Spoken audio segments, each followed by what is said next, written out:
Te dou as boas-vindas ao podcast Autoconsciente. Eu sou Regina Gianetti e o meu trabalho é ajudar pessoas a se entenderem melhor e viverem mais em paz com elas mesmas. Eu dou cursos e retiros e faço esse podcast que fala de vida interior. Tem uma jornada de autoconhecimento para você aqui. Todos os episódios em sequência estão na playlist Autoconsciente do Zero. Veja o link na descrição deste vídeo. Se inscreva no canal, ative o sininho, curta esse vídeo. E se você gostar do que vai ouvir aqui, compartilhe com seus amigos. O que faz bem para você pode fazer para muito mais gente.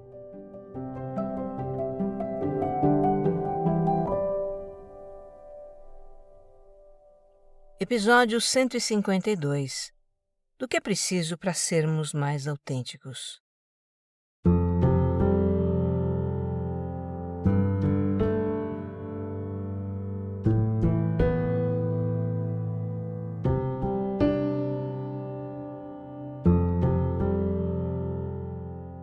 Esse episódio começa do ponto em que o anterior terminou. Mais precisamente, da última frase dele, em que eu falei sobre os porquês de fazer terapia. E a frase é: para sermos mais autênticos. Essa questão da autenticidade ficou morando na minha cabeça depois de um livro que eu li durante o meu recesso. Eu vou falar dele daqui a pouco. Não é exagero dizer que nós poderíamos adotar a ideia de ser mais autênticos como um lema para a nossa vida psíquica, a nossa vida interior. Mas para começar, como é que a gente entende essa ideia de ser mais autênticos? Como de costume, eu fiz uma enquete nas redes sociais. Se eu pudesse resumir todas as respostas numa só ideia, ser autêntico seria o mesmo que ser a gente mesma. Mas ser a gente mesma envolve muitas coisas, e esses são alguns exemplos que eu colhi das respostas. Ser quem eu sou, e não quem os outros querem que eu seja. Ser verdadeiro. Expressar o que eu penso e sinto, sem medo do julgamento alheio. Ser livre. Estar confortável na própria pele. Me aceitar como sou. Ser fiel aos meus valores e princípios, às minhas necessidades e vontades. Ser livre para pensar e agir. Aceitar a minha vulnerabilidade. Agir naturalmente, alinhar o que eu falo e o que eu faço. Fazer o que é importante para mim. Falar e agir com espontaneidade. Viver de acordo com a minha essência. E por aí vai. As pessoas expressaram basicamente essas ideias, com palavras diversas, mas resumidamente essas ideias.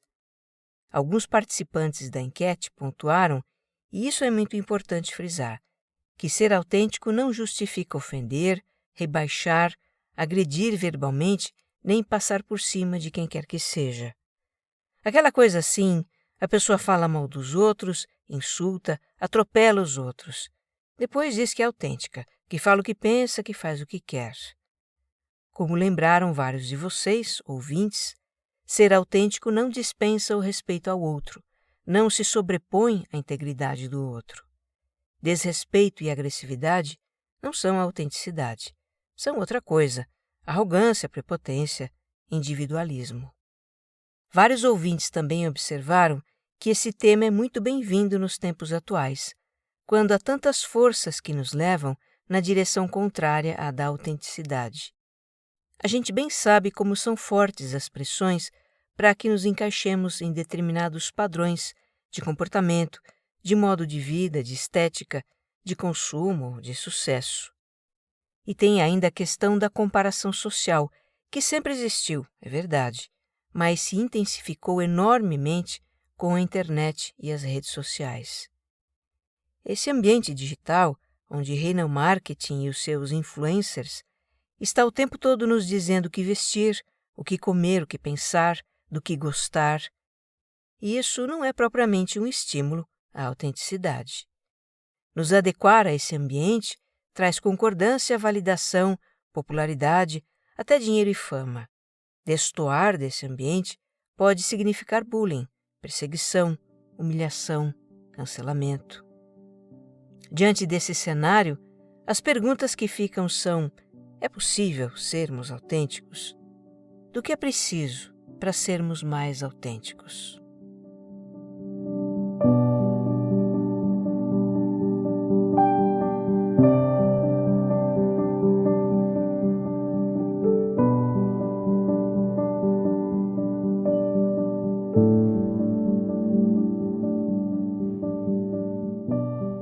O livro que fez a questão da autenticidade ficar morando na minha cabeça é O Mito do Normal, Trauma, Saúde e Cura em um Mundo Doente, do médico húngaro Gabor Maté. Gente, esse é um baita livro, não só pelo tamanho de 650 páginas, mas pelo conteúdo.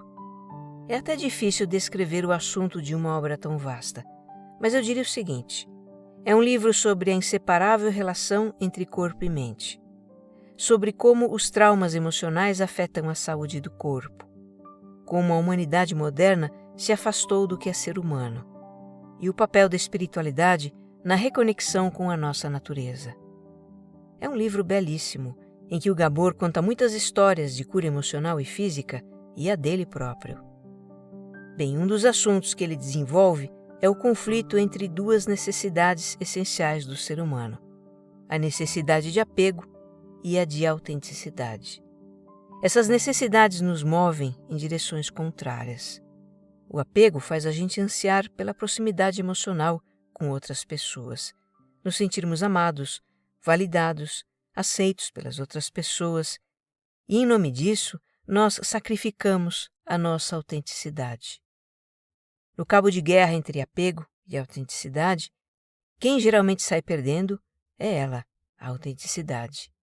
Daí a nossa percepção de que não é fácil sermos autênticos, ou de que é preciso ter coragem para sermos autênticos, para sermos nós mesmos.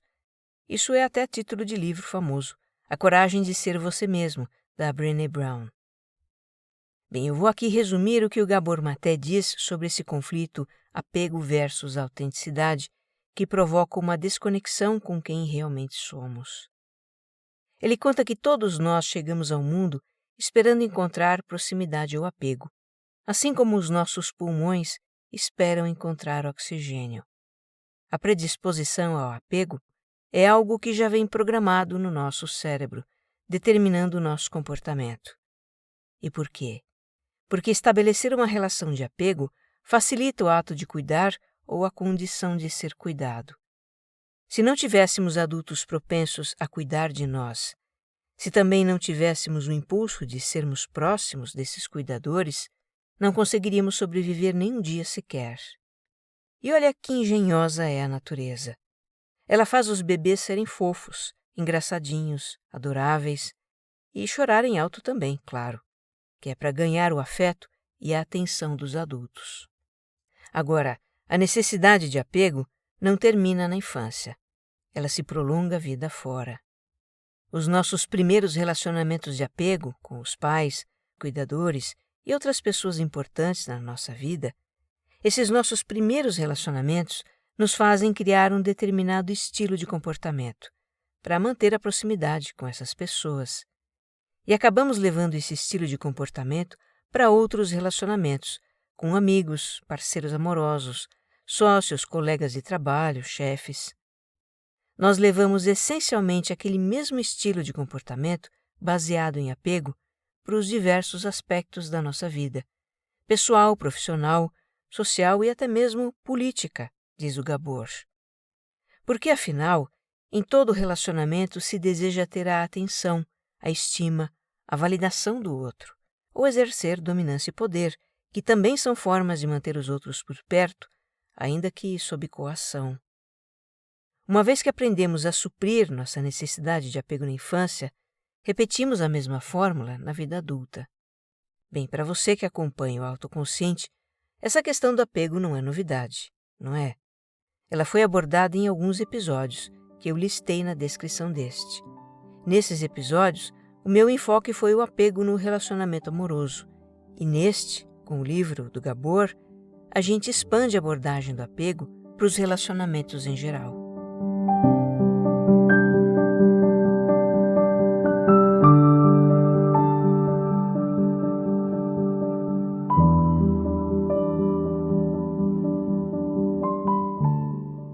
Outra necessidade fundamental do ser humano é a de autenticidade, que o Gabor define como a qualidade de ser verdadeiro em relação a si mesmo e a capacidade de moldar a própria vida com base num profundo conhecimento desse verdadeiro eu.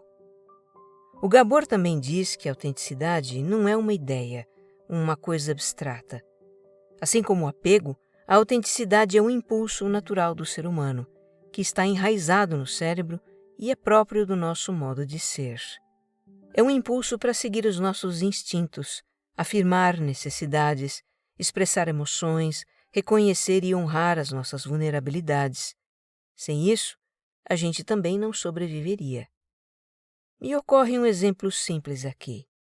Quando temos uma dor física ou emocional, o nosso corpo se contrai e temos o impulso de chorar. A linguagem corporal e o choro são sinais perceptíveis para outras pessoas de que estamos em dificuldade, precisamos de ajuda. Imagine um bebê que não chorasse. Como se saberia quando ele tem fome, desconforto ou está em perigo? Outro exemplo. Quando alguém tem uma atitude que nos prejudica, sentimos raiva, indignação e temos o impulso de protestar, de reclamar em nossa defesa. O problema é que a vida desde cedo nos coloca situações em que a autenticidade e o apego entram em conflito. Quando crianças, manifestamos as nossas vontades, impulsos e emoções espontaneamente, inocentemente, sem noção do que é certo ou errado, adequado ou inadequado. Conforme somos repreendidos ou mesmo castigados por atitudes consideradas inadequadas, nós internalizamos que só teremos a atenção, o amor, enfim, a proximidade do outro, se agirmos do modo como os outros querem, ou deixarmos de lado as nossas necessidades, ou sufocarmos as nossas emoções, por exemplo. O Gabor conta que, embora o apego e a autenticidade sejam necessidades igualmente vitais, no início da vida, o apego é que prevalece. Se uma criança tiver que escolher entre ser ela mesma e fazer o que é preciso para não passar necessidade, ela vai escolher não passar necessidade. Ela vai reprimir impulsos e esconder sentimentos até dela mesma para obter os cuidados de que precisa. E é assim que o nosso eu originalmente autêntico vai aos poucos se adaptando, vai criando padrões de comportamento motivados pela necessidade de apego. Garantimos a nossa sobrevivência física e emocional abrindo mão de quem somos e de como nos sentimos. Assim nos tornamos a pessoa que engole o choro, a tristeza, a dor, para não parecer fraca perante os outros ou não incomodá-los. Assim nos tornamos a pessoa que diz sim para todos, quando o nosso interior grita um não. Assim passamos a dizer e fazer coisas, ou a não dizer nem fazer coisas, preocupados com a impressão que iremos causar, ou como os outros vão nos julgar. Assim, e de muitas outras maneiras, vamos deixando de ser autênticos. Não é que a escolha pelo apego, em prejuízo da autenticidade, seja racional. É uma escolha instintiva. E o fato de ser instintiva, portanto, pertencer à nossa dimensão inconsciente, torna os nossos comportamentos de apego mais resistentes, mais difíceis de abandonar depois que já somos adultos e não temos mais a necessidade vital de apego. Como explica o Gabor, não podemos simplesmente expulsar esses comportamentos com a força da vontade quando eles não mais nos servem. Até porque não nos lembramos de como éramos antes de começarmos a ter esses comportamentos. Eles se tornam o nosso normal, se tornam a nossa segunda natureza. Conforme esses padrões de comportamento vão ficando programados no nosso sistema nervoso, a necessidade de ser o que o mundo exige se embaralha com a nossa noção de quem somos.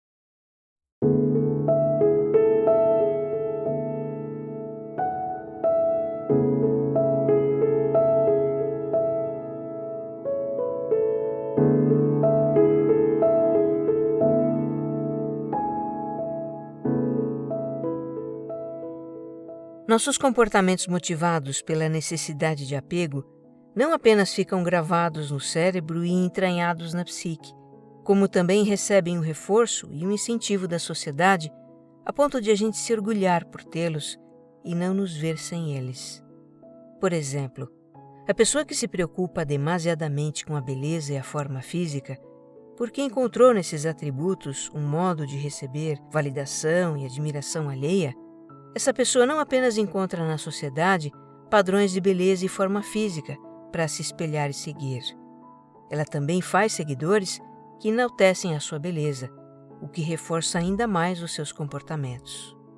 A pessoa que busca avidamente reconhecimento por meio do sucesso profissional, como se disso dependesse o seu valor como ser humano, ela recebe um poderoso estímulo da sociedade que glorifica a busca do sucesso sem descanso e rende louvores àqueles que o alcançam. E seja o que for que a gente busque, é muito prazeroso quando encontra. Receber validação, aprovação, admiração alheia faz o cérebro liberar endorfina, uma substância que provoca a sensação de prazer. Por isso é que é tão bom ganhar likes nas redes sociais, por exemplo. Quem não gosta? Agora, toda a sensação de prazer é passageira e nos motiva a repetir a experiência que o gera. Diz o Gabor que, da mesma forma como ocorre com as drogas, o prazer de receber apreciação não aplaca a dor da alma. Nós continuamos tendo os nossos comportamentos motivados pela necessidade de apego. E não é só prazer que está envolvido nessa história. Há muito mal-estar também. A autocobrança por satisfazer as nossas próprias expectativas gera ansiedade. Não atingirmos os nossos elevados padrões provoca frustração, insatisfação com a gente mesma, estresse, desapontamento. Nos perceber em desvantagem na comparação com os outros ou receber críticas traz uma dolorosa sensação de desvalor. Esses mal-estares, quando persistentes, acarretam transtornos da saúde mental como o de ansiedade e a depressão, os grandes males do nosso tempo. Eu trago aqui um pequeno recorte da situação em que a gente está vivendo nestes tempos de comparação social amplificada pelos meios de comunicação. Em meados de fevereiro deste ano, de 2024, a cidade de Nova York entrou com um processo na justiça contra grandes empresas de comunicação e redes sociais. A acusação é de que essas empresas estão prejudicando a saúde mental de crianças e adolescentes. Essa faixa etária é particularmente suscetível ao ambiente competitivo e tóxico das redes sociais. Os jovens ficam obcecados em se adequar aos padrões de aparência e comportamento que vêm lá, fazem loucuras para se adequar. Frequentemente não se sentem adequados, sofrem hostilidades, sofrem bullying e se sentem muito mal com relação a eles mesmos. Isso numa fase da vida em que a identidade está em formação, a psique está em formação, isso é catastrófico. Nova York gasta por ano 100 milhões de dólares no tratamento de saúde mental para crianças e adolescentes que sofrem de ansiedade e depressão e têm ideias suicidas. É muito triste. O conflito entre necessidade de apego e autenticidade é dramático para essa geração. Nós precisamos estar atentos e fazer o que estiver ao nosso alcance para que os nossos jovens tenham alguma chance de serem pessoas mais autênticas.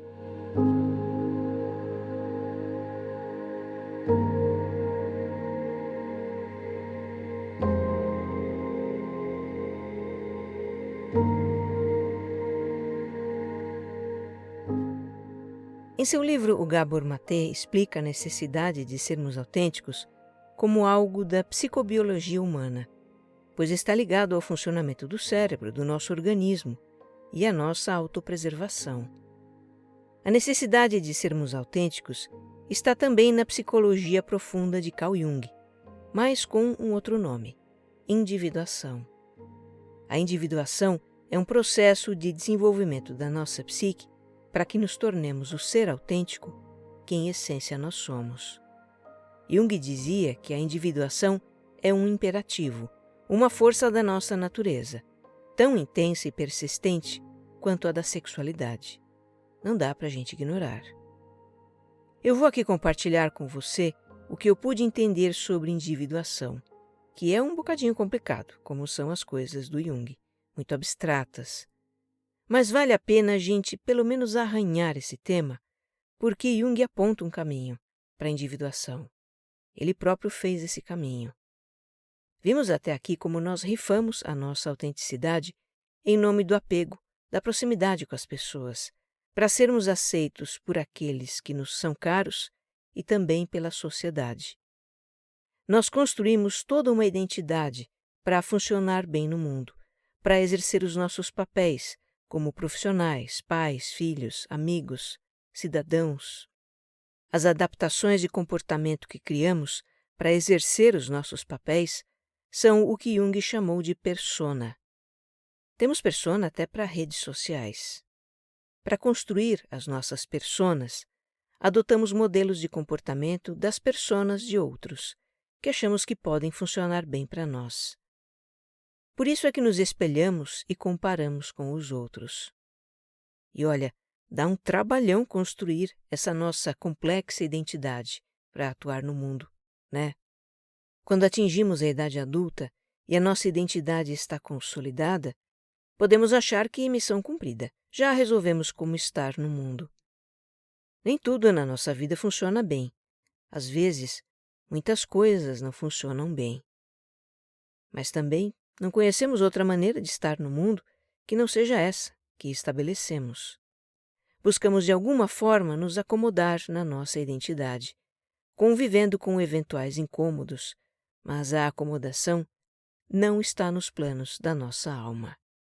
O que a alma busca é a individuação, o processo de diferenciação da psique coletiva, em que a gente se desidentifica dos modelos, dos padrões com que um dia a gente se identificou. No meu entender, isso significa abandonar aos poucos os comportamentos inautênticos que adotamos no início da vida para suprir as nossas necessidades de apego. Não mais ignorar o que sentimos e reconhecer todos os nossos sentimentos como legítimos, nos aceitar como somos, com as nossas imperfeições e fraquezas, nossa sombra, tratar das nossas feridas emocionais. Olha, eu deixo aqui indicado um livro muito bom sobre o assunto, caso você queira se aprofundar. É O Caminho da Individuação, do americano Murray Stein. Deixei a referência na descrição. Jung considerava a individuação um processo para toda a vida e que não tem um fim, um momento em que podemos dizer acabou, porque é um processo de nos tornar conscientes daquilo que está no nosso inconsciente, e é muita coisa que a gente traz no inconsciente. Se não tem fim, se trata então de aprender a viver do modo mais autêntico possível, sermos os mais verdadeiros possível com nós mesmos. E isso já está bom demais.